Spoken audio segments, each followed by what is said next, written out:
महाराष्ट्र विधान परिषद चुनाव से जुड़ी हुई बड़ी खबर। 11 सीटों में से 10 के नतीजे सामने आ चुके हैं। एनडीए के सभी 9 उम्मीदवारों की जीत हुई है। बीजेपी उम्मीदवार सदाभाऊ खोत भी जीते हैं। इसके अलावा 2 सीटों पर एनसीपी अजित गुट की जीत हुई है। कांग्रेस उम्मीदवार प्रदना साटवा की भी जीत हुई है। यह बड़ी अपडेट इस वक्त महाराष्ट्र विधानसभा चुनाव से जुड़ी हुई आपको बता रही है। एनडीए ने सभी 9 सीटों पर जो उम्मीदवार उतारे थे सभी ने जीत हासिल कर ली है। 2 सीटों पर एनसीपी अजित गुट की जीत हुई है। इसके अलावा बता दें कि 11 सीटों पर विधान परिषद चुनाव हुए थे, जिसमें कि 10 सीटों के नतीजे सामने आ चुके हैं। एनडीए के सभी 9 उम्मीदवारों ने जीत दर्ज की है। बीजेपी उम्मीदवार सदाभाऊ खोत की भी जीत हुई है। कांग्रेस उम्मीदवार ने भी जीत हासिल की है। इसके अलावा अजित पवार गुट ने भी जीत हासिल की है 2 सीटों पर। ये ऐसी जानकारी मिल रही है कि 2 गुटों अजित पवार गुट ने 2 सीटों पर जीत हासिल की है। यह बड़ी अपडेट महाराष्ट्र विधान परिषद चुनाव से जुड़ी हुई इस वक्त आपको बता रहे हैं। आज महाराष्ट्र विधान परिषद के चुनाव हुए, जिसका रिजल्ट सामने आ चुके हैं। 11 में से 10 सीटों के परिणाम घोषित किए जा चुके हैं। एनडीए के सभी 9 उम्मीदवारों ने जीत हासिल की है। बीजेपी 4, एनसीपी अजित पवार गुट ने 2 सीटों पर जीत हासिल की है। कांग्रेस के भी एक उम्मीदवार ने जीत हासिल की है। ज्यादा जानकारी के लिए ग्राउंड जीरो का रुख कर लेते हैं। ग्राउंड जीरो से सहयोगी शुभम पांडे हमारे साथ जुड़ चुके हैं। शुभम, रिजल्ट सामने आ चुके हैं, क्या कुछ खबर है रिजल्ट से जुड़ी हुई?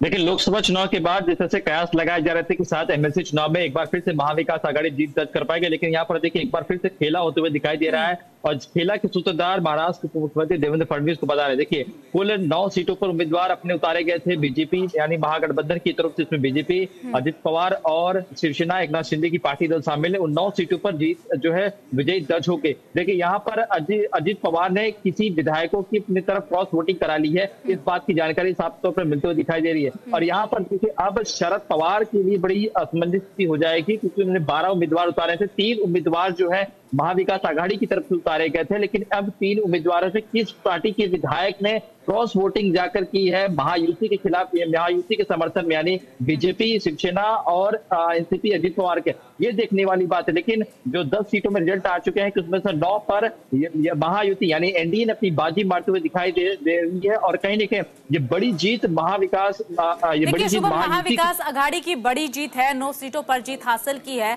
अगर शिंदे गुट का जिक्र किया जाए तो शिंदे गुट के खाते में बताया जा रहा है कि 2 सीटें गई है। देखिए, शिंदे गुट के खाते में 2 सीट गई है, अजित पवार गुट के खाते में 2 सीट गई है, 5 सीटें बीजेपी के खाते में गई, तो टोटल 9 सीटें हो गए। आप सोचिए कि 11 सीटें थी, 12 उम्मीदवार थी। 3 सीटों पर ये कयास लगाए जा रहे थे कि शायद अजित पवार जो महाविकास आघाड़ी है, जिसमें उद्धव ठाकरे की और शरद पवार की पार्टी है और कांग्रेस, यहाँ पर इनकी जीत के दर्ज आ सकती है। लेकिन एक क्रॉस वोटिंग हो चुकी है, अब 2 ही उम्मीदवार बचते हैं।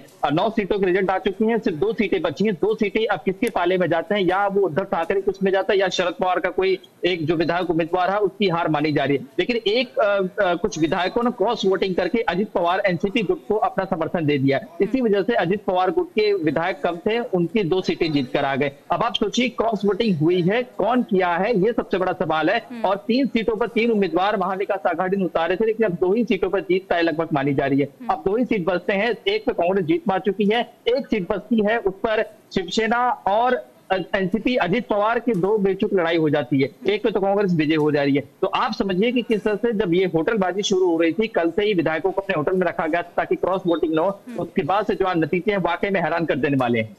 बिल्कुल, देखिए हमने लोकसभा चुनाव में देखा